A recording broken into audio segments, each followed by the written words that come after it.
Pang-luxury lang talaga. So, ang ano na to, kasi kulinan siya. Siya yung SUV ng Rolls-Royce. So, eto, yung dumating siya, interior siya ng Hermes Orange. Wow. Oo. Ganda So, yan sa yung kulay loob, ng Hermes. Tapos may skylight siya sa taas. Parang may mga stars. Yes. Oh my God.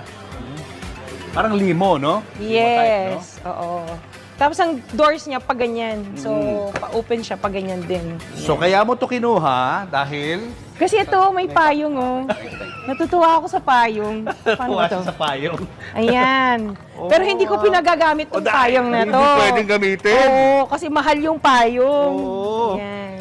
Ganda So, ito na. yung payong niya. So, tingin isang payong yan. Yes, on both sides. Ayun, So, yan yung okay. feature niyang Rolls na kaya ako siya nabili kasi tuwa ako sa payong siya. Tingnan natin kung gaano kaluwag.